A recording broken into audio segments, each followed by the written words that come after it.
Welcome to our Masterclass on push notifications. This is a mini Masterclass, so I'll be highlighting the big takeaways. There's a lot more we could go over, so if you'd like to dive deeper into this topic, please let me know. All right, let's get started. With push notifications, you can deliver messages with call to actions right to your user's screen. In this mini Masterclass, we will cover strategies and tips, the benefits of using push notifications, and instructions on how to create one. Let's go over some messaging strategies and tips. Keep it relevant by targeting your specific categories or interests. The examples shown here are what a user sees when they download your app. They will see your welcome message, and then categories, if you choose to have categories, and interests. Categories are a list of options where only one applies for a user, such as where they live. In this example, Live at Arlington has 3 categories: my location, type of visitor, and birthday month. And then below that, you see some of their interests. Interests are topics that a user chooses, and they can select as many as they wish. We recommend having 10 or fewer interests and categories to avoid overwhelming your users. So by targeting, you are sending messages to those that want that information. How might we target our users? When targeting, consider who you want to reach. The example on the left is Spokane Symphony's message about Family Month. So how might we target this message?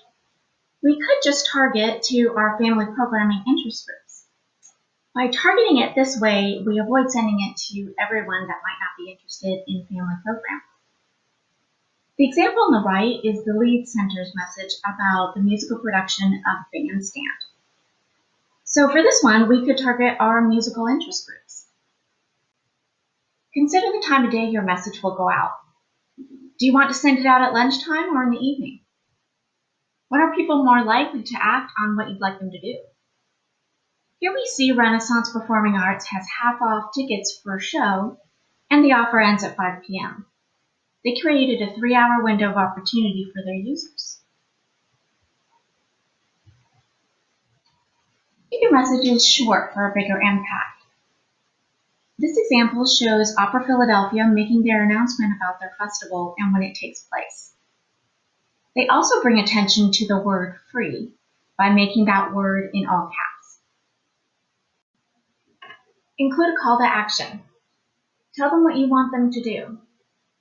In this example from the Royal Conservatory Presents, they use tap to view more details. Think about mobile terms such as tap to learn more or swipe to watch, instead of the term click here, which is more of a desktop term. Convey a sense of urgency. In this example from Pittsburgh Opera, they mention only 5 hours left to give. Another example could be watch now for our live stream beginning now. What are the benefits of using push notifications? When someone downloads your app, they are asked if they would like to receive notifications. Those who agree are giving you permission to communicate with them. They want to hear from you.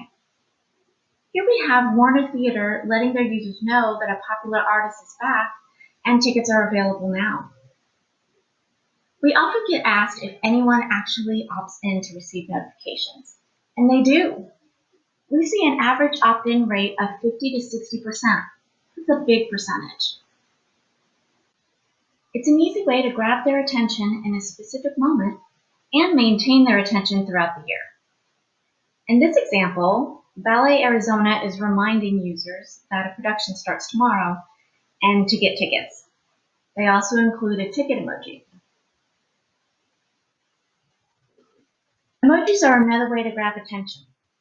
Here we see the Grand Theater using emojis to spotlight the fact that Friday's show is sold out. It can improve your user's experience by providing relevant information, offers, and news about your organization. For this example, Austin Symphony Orchestra is notifying their users that a garage is closed, and it also lets them know where they can park. Once a user taps on this push notification, it launches them to more parking information.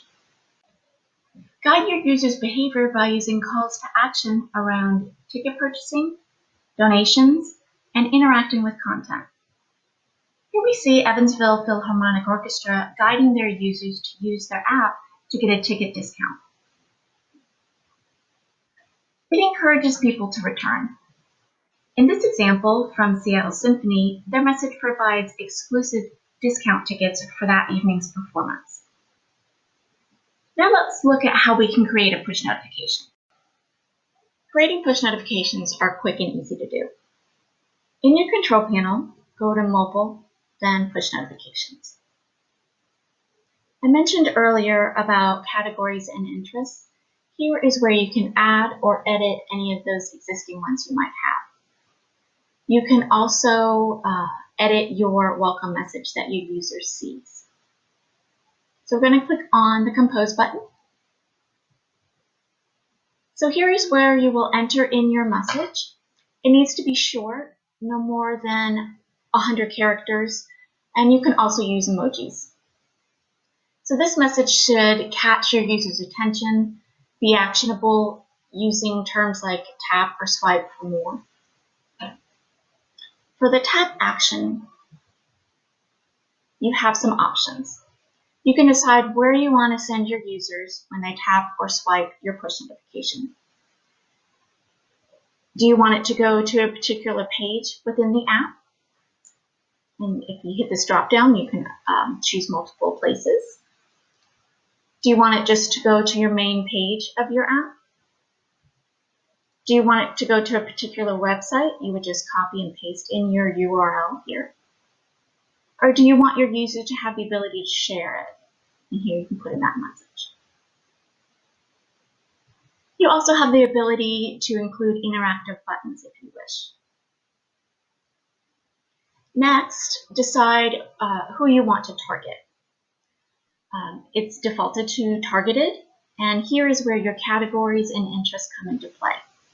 So I can choose to target a specific category if I have multiple categories. I can also choose however many interests I would like to target.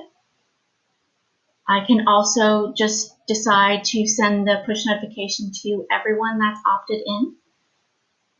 And you also have the ability to test your push notification message before it goes out. You do need to follow these instructions in order for that to work correctly. You have the ability to do some A and B testing here if you wanted to. And then here is where you can decide when you want to send it. It defaults to immediate. You can have it sent immediately, or you can schedule it. And here you can put in the date and time you want that to go out. And then once you've completed that, you'll see an orange button here that says Send.